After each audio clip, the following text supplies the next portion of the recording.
Hello বন্ধুরা, সুপ্রভাত সবাইকে। প্রাতরাশ শেষ করে আমরা এখন রওনা দিয়েছি ইলোরা গুহার পথে। ছোটবেলায় ইতিহাসের পাতায়, তারপর ফেলুদার কৈলাসে কেলেঙ্কারি গল্পে ইলোরা গুহা সম্পর্কে পড়েছি। তারপর যখন কৈলাসে কেলেঙ্কারি চলচ্চিত্রটি নির্মিত হলো, তখন বড় পর্দায় প্রথম দেখলাম কৈলাস গুহা। কিন্তু আমিও যে একদিন চাক্ষুষ এই কৈলাস গুহা দেখতে যাব, সত্যি সেটা কোনোদিন ভাবতেও পারিনি। আজ মনে এক অদ্ভুত রোমাঞ্চ হচ্ছে, যেটা ভাষায় প্রকাশ করা সম্ভব না। ইলোরা গুহা যাওয়ার রাস্তাটা গেছে দৌলতাবাদ দুর্গের একেবারে সামনে দিয়ে। আমরা গতকালকেই দেখতে এসেছিলাম এই দৌলতাবাদ দুর্গ বা দেবগিরি। যদিও সন্ধ্যা হয়ে আসছিল, দুর্গের দ্বারও বন্ধ হওয়ার সময় হয়েছিল, তাই সম্পূর্ণ দুর্গটি আমাদের ঘুরে দেখা হয়নি। তবে বেশ খানিকটাই আমরা ঘুরে দেখেছি। দৌলতাবাদ দুর্গের ভিডিও লিংক রয়েছে ডেসক্রিপশন বক্সে। এই যে আমরা পৌঁছে গেছি গন্তব্যে। রাস্তা পারাপার করে এবার ভিতরে প্রবেশ, তারপর টিকিট কেটে ইলোরা দেখার অপেক্ষা।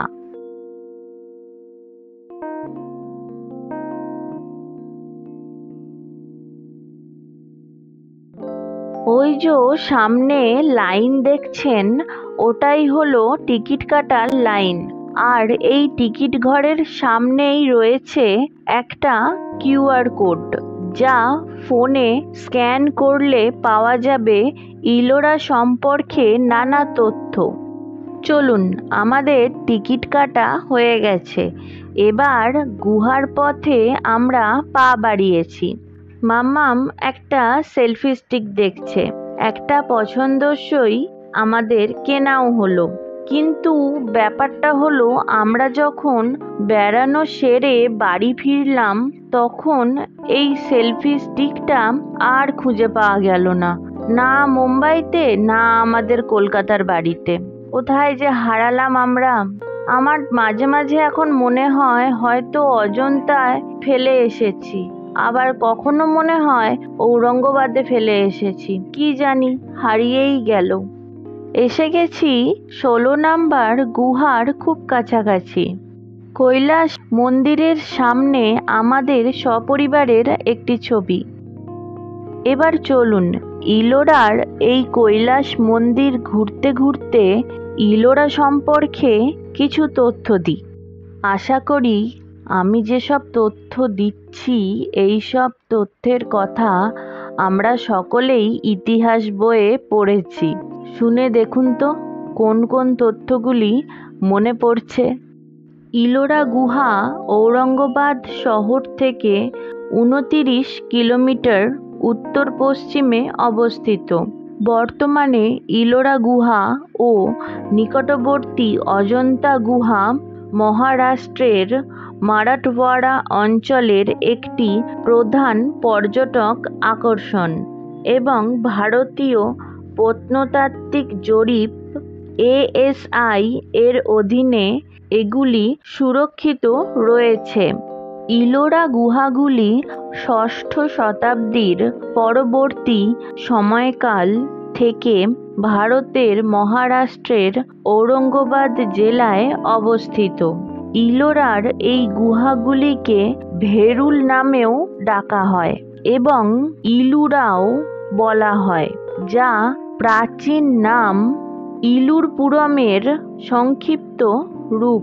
মনে করা হয় ইলুরাও কথাটি থেকে ইলোরা কথাটি এসেছে। ইলোরার নাম পরিবর্তনের এই তথ্য পাওয়া গেছে বরোদা শিলালিপিতে, যাতে উল্লেখ করা আছে এই স্থাপনার মাহাত্ম্য। ইলোরা পশ্চিমঘাট অঞ্চলের একটি সমতল পাথুরে জায়গায় অবস্থিত। ক্রিটোসিয়াস যুগে এই অঞ্চলে একটি আগ্নেয়গিরি থেকে বহুমাত্রায় অগ্ন্যুৎপাত হয়েছিল। এই অগ্ন্যুৎপাতের ফলে যে লাভা চারিদিকে ছড়িয়েছিল তা ছিল পশ্চিমমুখী এবং এই লাভাগুলি ধীরে ধীরে শক্ত ব্যাসাল্ট পাথরে পরিণত হয়েছিল এবং আড়াআড়িভাবে দাঁড়িয়েছিল। ফলে এক স্তরের উপরে আরও এক স্তরের শিলা তৈরি হয়েছিল। এটি পরবর্তীকালে স্থপতিদের বিশদ ভাস্কর্যের তৈরির কাজকে অনেক সহজ করেছিল। ইলোরা গুহাগুলি হিন্দু গুহা, বৌদ্ধ গুহা এবং জৈন গুহা এই তিনটি ভাগে বিভক্ত। 13 নম্বর থেকে 29 নম্বর পর্যন্ত 17টি গুহা হল হিন্দু গুহা। 1 থেকে 12 নম্বর পর্যন্ত গুহাগুলি হল বৌদ্ধ গুহা এবং 30 থেকে 34 নম্বর অর্থাৎ 5টি গুহা হল জৈন গুহা। প্রাচীন ভারতের ব্যতিক্রমী স্থাপত্যের কারণে ইলোরা গুহাকে 1983 সালে ইউনেস্কো বিশ্ব ঐতিহ্যের তালিকায় যুক্ত করা হয়েছে। এবার এই 16 নম্বর গুহা সম্পর্কে বলি। 16 নম্বর গুহাটি হল কৈলাস মন্দির। কৈলাস পর্বত দ্বারা অনুপ্রাণিত হয়ে মহাদেব শিবকে উৎসর্গ করা হয়েছে এই কৈলাস মন্দির। রাষ্ট্রকূট রাজা কৃষ্ণ প্রথমের সময়ে এটি নির্মাণ করা হয়েছিল। কৈলাস মন্দির 756 থেকে 773 সিই সময়কালের। এই সিঁড়িগুলি দিয়ে ওপরে উঠেই হচ্ছে শিবের মন্দির। চলুন এবার কৈলাস মন্দিরের ভেতরটা ঘুরে আসি আর দর্শন করে আসি মহাদেবের। আর শিবলিঙ্গের উপাসনালয়ের বাহিরে বসে আছেন নন্দী মহারাজ। মন্দিরের প্রবেশপথে রয়েছে নিচু গোপুরম বা গোপুরা। গোপুরম বা গোপুরা হল দক্ষিণ ভারতের মন্দিরগুলির প্রবেশপথে অবস্থিত একটি স্মারক প্রবেশদ্বার।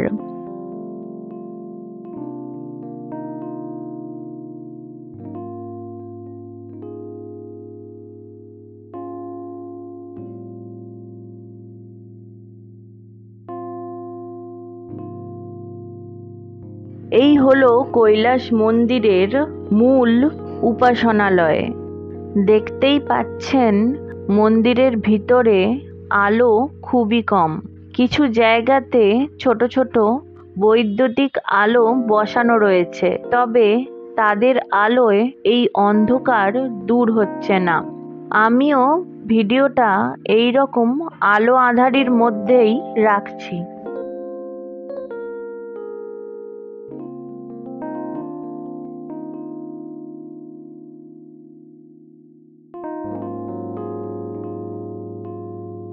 এই হলো ইলোরা গুহার কৈলাস মন্দিরের মহাদেবের বিগ্রহ। এই উপাসনালয়টিতে রয়েছে 16টি স্তম্ভ এবং এই উপাসনালয়ের উপরে রয়েছে দ্রাবিড় শিখর। এই উপাসনালয়ের প্রতিটি স্তম্ভের মধ্যে রয়েছে খোদাই করা ভারতীয় পুরাণের নানা কাহিনী। কিন্তু এখানে এতটাই অন্ধকার যে স্তম্ভের এই শিল্পকর্মগুলি ভালো করে ঠাওর করা যাচ্ছে না।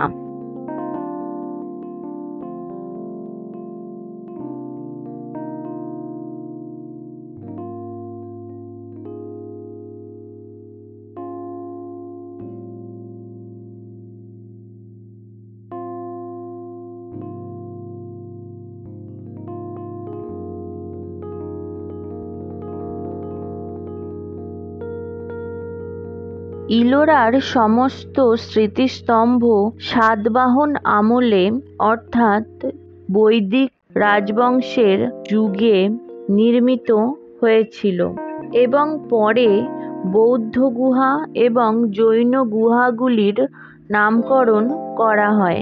যদিও গুহাগুলি মন্দির এবং তীর্থযাত্রীদের জন্য বিশ্রামের জায়গা রূপে পরিচিত ছিল।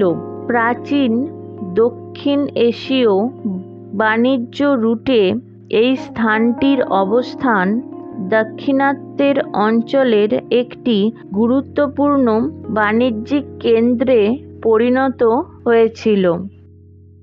এই কৈলাস মন্দিরটি একটি একক শিলাকে কেটে তার মধ্যে খোদাই করা হয়েছে গঙ্গা, যমুনা, সরস্বতী, দেবরাজ ইন্দ্র, অগ্নি, পবনদেব, সূর্য, উষা সহ পালনকর্তা বিষ্ণুর দশাবতার। এছাড়াও রয়েছে গণেশ, অর্ধনারীশ্বর অর্থাৎ অর্ধেক শিব অর্ধেক পার্বতী, হরিহর অর্থাৎ অর্ধেক বিষ্ণু অর্ধেক শিব, অন্নপূর্ণা, মা দুর্গা প্রভৃতি।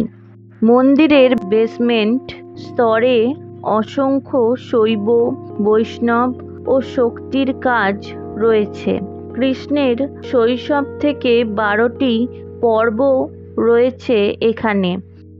কৈলাস মন্দিরের প্রাঙ্গণের মাত্রা হল 82 মিটার বাই 46 মিটার এবং উচ্চতা 30 মিটার। এই কৈলাস মন্দিরের বাহিরের 2 দেওয়ালে সারি দিয়ে বর্ণিত রয়েছে মহাভারত এবং রামায়ণের কাহিনী। দক্ষিণ দিকের দেওয়ালে রয়েছে রামায়ণ এবং উত্তর দিকের দেওয়ালে রয়েছে মহাভারত।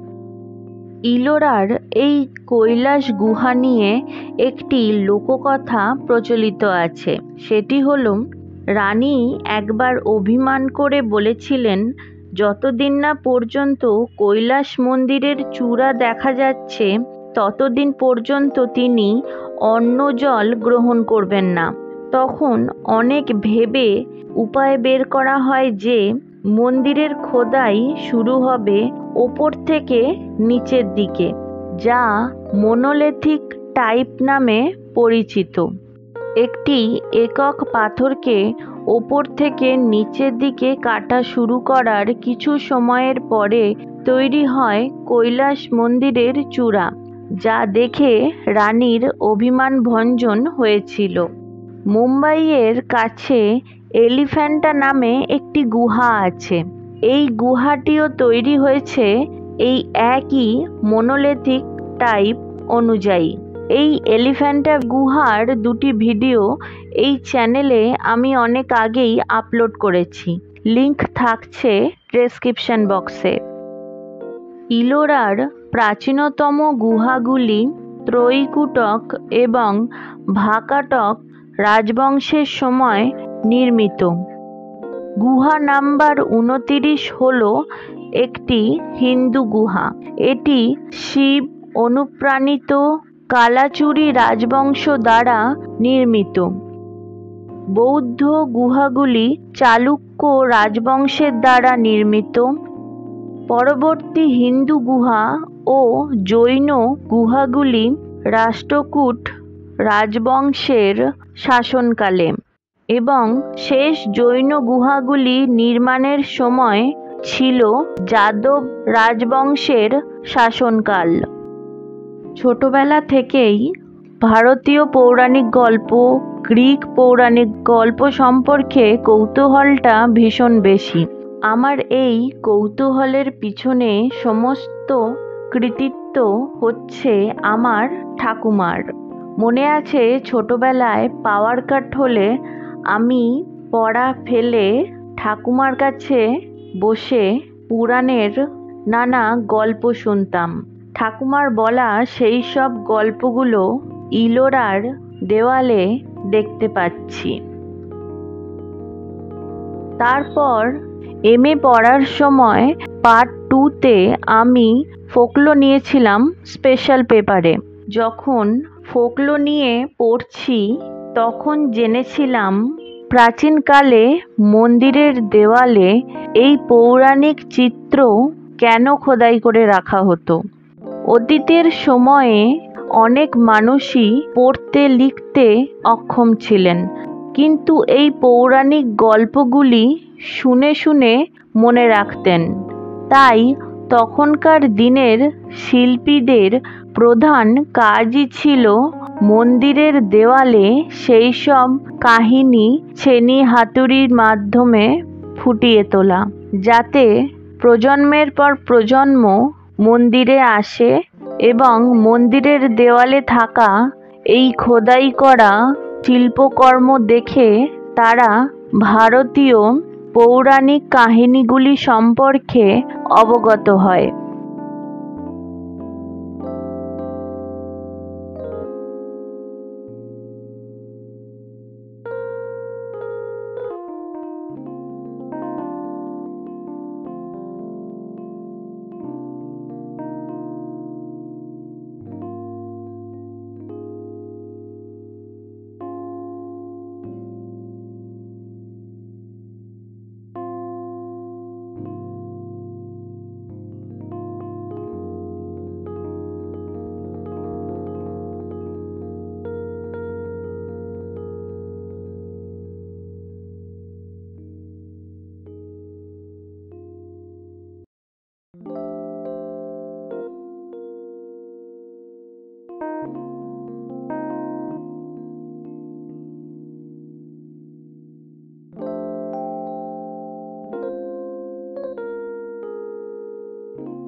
মূল মন্দিরের সামনে এই হলো বারান্দা। এই বারান্দাতেই রয়েছেন শিবের বাহন নন্দী মহারাজ।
আমি হাঁ করে অবাক হয়ে শুধু কৈলাস মন্দির আর গুহার কারুকার্য দেখছি।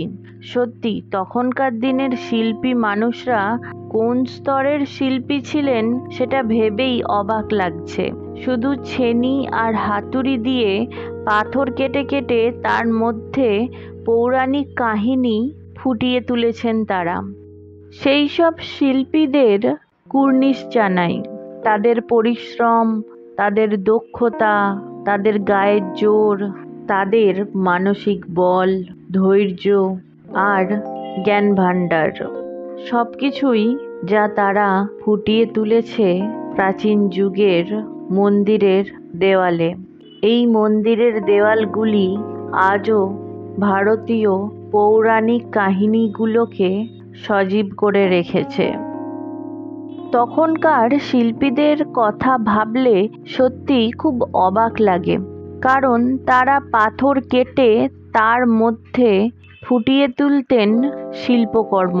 সেখানে সবথেকে বড় সম্বল ছিল তাদের মনঃসংযোগ এবং ধৈর্য। ছেনি হাতুড়ি দিয়ে পাথর কাটতে কাটতে কোনো ভুল হলে চলবে না।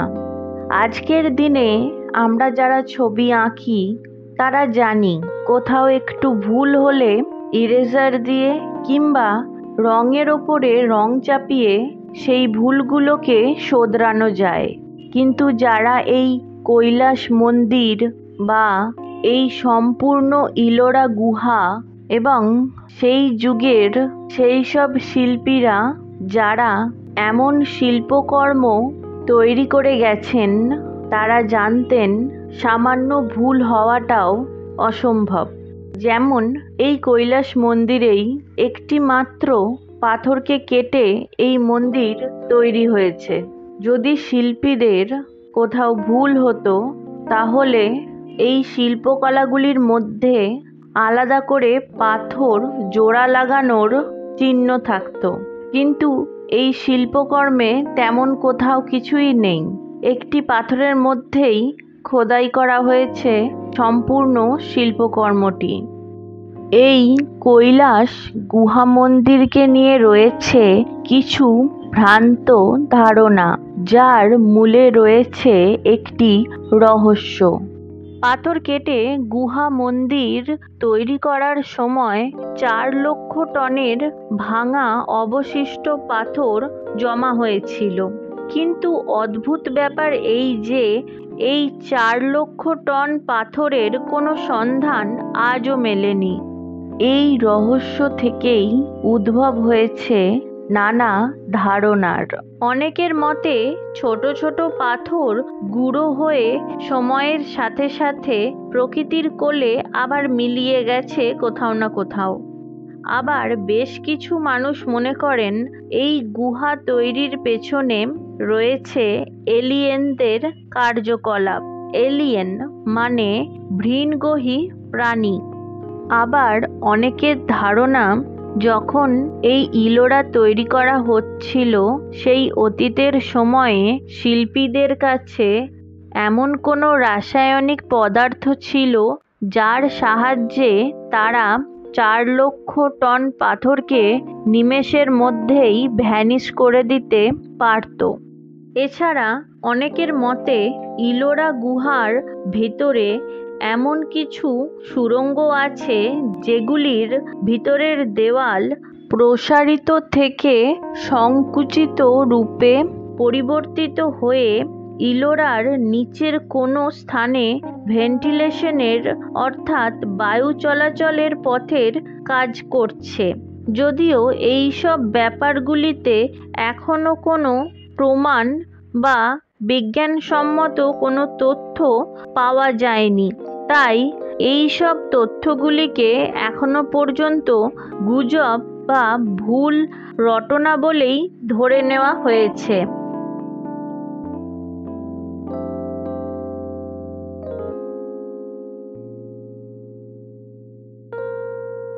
দেখছেন, ইলোরা গুহা নিয়ে এত কথা বলছি, কিন্তু কোন গুহাগুলো কোন সময়ের সেটাই বলতে ভুলে গেছি। 1 নম্বর থেকে 12 নম্বর অর্থাৎ বৌদ্ধ গুহাগুলি হলো 600 এডি থেকে 700 এডি সময়কালের। এরপর 13 নম্বর গুহা থেকে 29 নম্বর গুহা অর্থাৎ হিন্দু গুহাগুলি হলো 700 এডি থেকে 800 এডি সময়কালের। এবং সব শেষে 30 থেকে 34 নম্বর গুহা অর্থাৎ জৈন গুহাগুলি হলো 800 এডি থেকে 1000 এডি সময়কালের। এডি কথাটি আমরা যীশু খ্রিস্টের জন্মের পরবর্তী সময় বোঝাতে ব্যবহার করি। বৌদ্ধ গুহাগুলি তৈরি যখন শেষের পথে, তখন বৌদ্ধ ধর্মের অবক্ষয় ঘটে ভারতবর্ষে। তারপর থেকে হিন্দু গুহাগুলি এবং তারও পরে জৈন গুহাগুলি তৈরি হয়। এই ইলোরা গুহার বৌদ্ধ গুহাগুলির মধ্যে 3টি গুহাতে রয়েছে চৈত্য এবং 11টি বিহার বা মঠ। এই অঞ্চলে জমির ঢাল বেশ বেশি, তাই জমির ক্ষয়ক্ষতির কারণ মাথায় রেখে বেশিরভাগ গুহা তৈরির সময় গুহার সামনে উঠান বা উঠোন তৈরি করা হয়েছিল। এই ইলোরা গুহায় যে শুধুমাত্র ভগবান ও দেবতাদের মূর্তি খোদাই করা হয়েছে তা নয়, মহাকাব্য রামায়ণের রচয়িতা ঋষি বাল্মীকি ও মহাকাব্য মহাভারতের রচয়িতা কৃষ্ণদ্বৈপায়ন বেদব্যাসের মূর্তিও রয়েছে এখানে।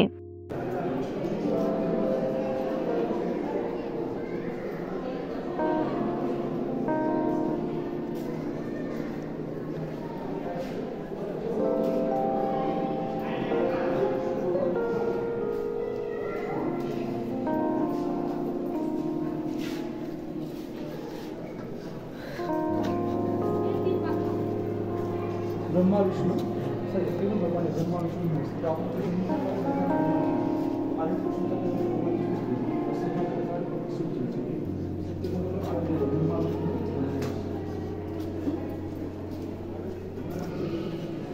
এখন তো ঘষা খেয়ে খেয়ে শার্পনেস চলে গেছে, যখন বানিয়েছিল তখন কতটা শার্প ছিল বলো তো।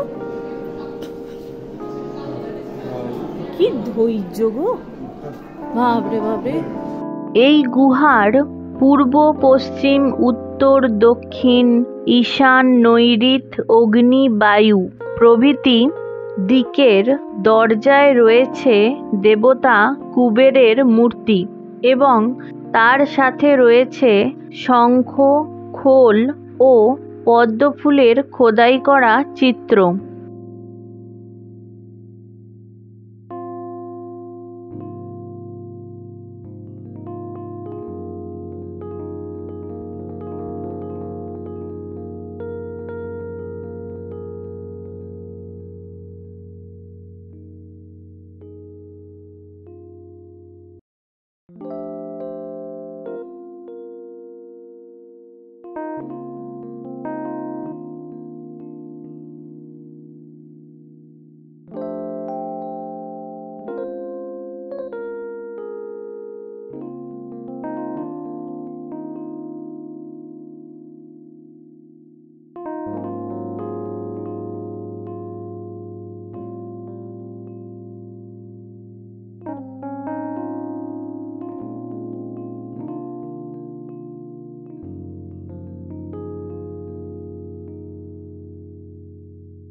अब इसके साथ है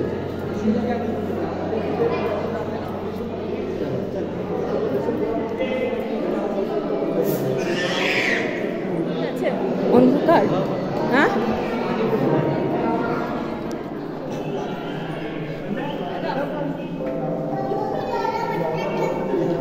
ওইটুকুই। अच्छा उतना ही है, उतना ही है जिधर से। अच्छा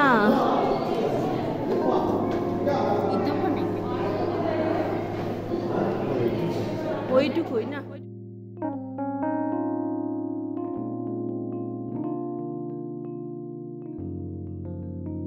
এটা সিঁড়িটা বলে এইগুলো তো একটু নতুন করে করছে, এই যে একটু তো ইয়ে। এটা দেখো নতুন হুম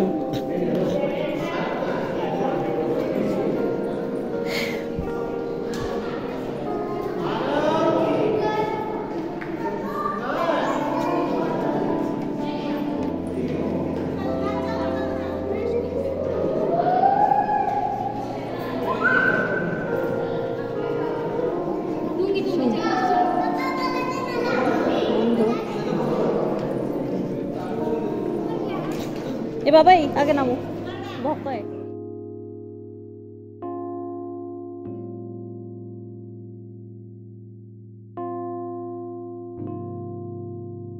কৈলাস গুহা মন্দিরের এই অংশটির চিত্রই রয়েছে ভারতীয় 20 টাকার নোটের মধ্যে।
ইলোরার 16 নম্বর গুহা কৈলাস গুহা মন্দির দেখে আমরা এখন যাচ্ছি 14 নম্বর গুহা দেখতে।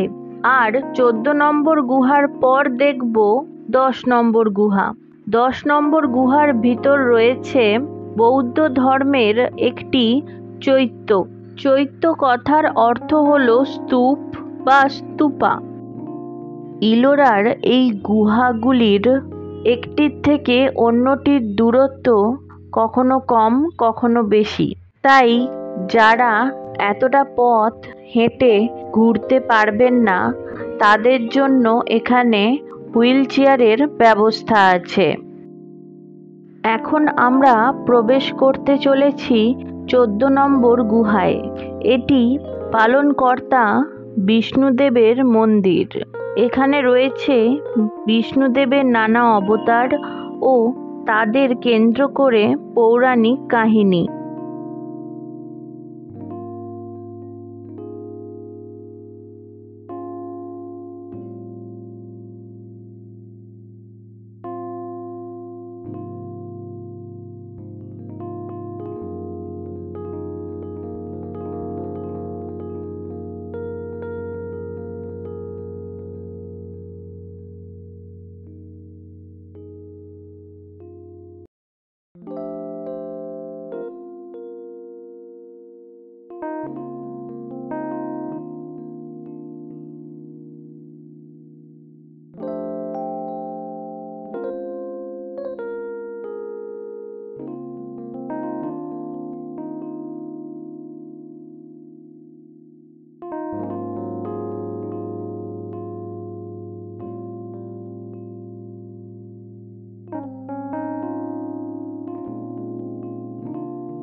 14 নম্বর গুহা দেখে আমরা যাচ্ছি 10 নম্বর গুহা দেখতে। 10 নম্বর গুহাটি হলো একটি বৌদ্ধ গুহা।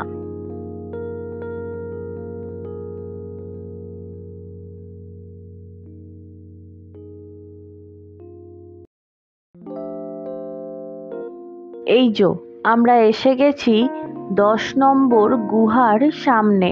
চারিপাশে সৌন্দর্য দেখে আমরা মুগ্ধ।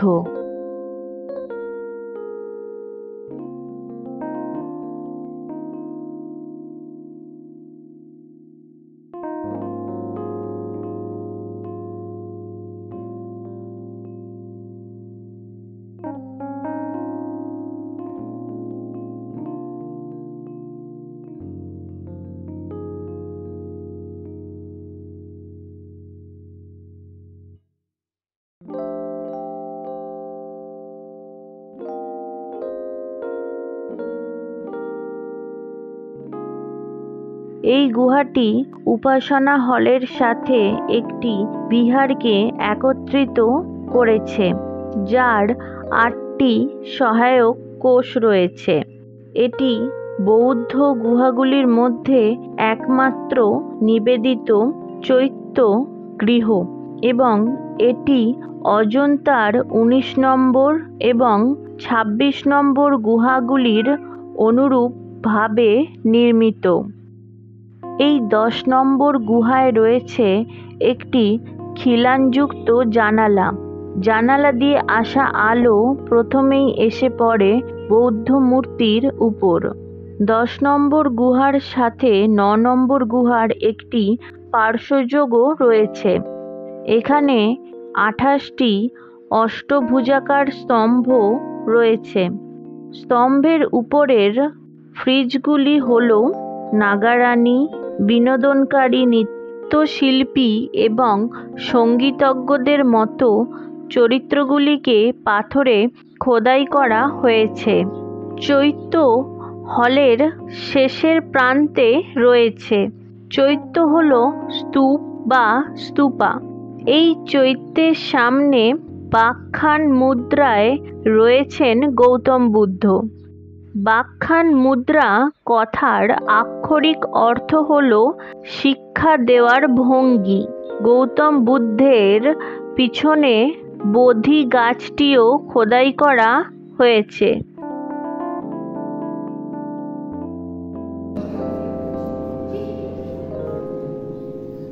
এইটা থেকে ডাইরেক্ট আলো এসে বুদ্ধের মুখে। আচ্ছা, এটা দেখেছো?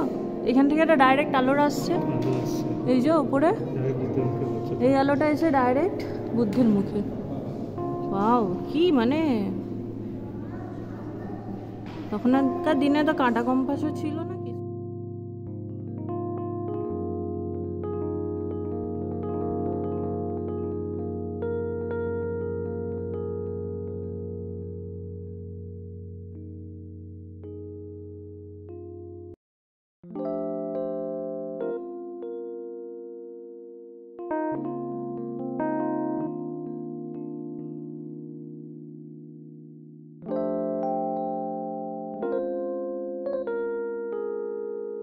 ইলোরার মোট 34টি গুহার মধ্যে আমরা দেখলাম মাত্র 3টি গুহা, 16 নম্বর, 10 নম্বর আর 14 নম্বর। এখনো বাকি রয়ে গেল অনেকগুলো। এখন ইলোরা থেকে আমরা বিদায় নিচ্ছি। ভবিষ্যতে কোনোদিন যদি আবার ইলোরায় আসি, তখন বাকি গুহাগুলো ঘুরে দেখব আর বাকি গুহাগুলি নিয়ে তখন বানাবো ইলোরা ভ্রমণের দ্বিতীয় পর্ব। এই ভিডিওটা এখানেই শেষ করছি। দেখা হচ্ছে পরবর্তী ভিডিওতে খুব তাড়াতাড়ি। পরবর্তী ভিডিওতে থাকছে ঔরঙ্গাবাদ গুহা। Please like, comment and subscribe.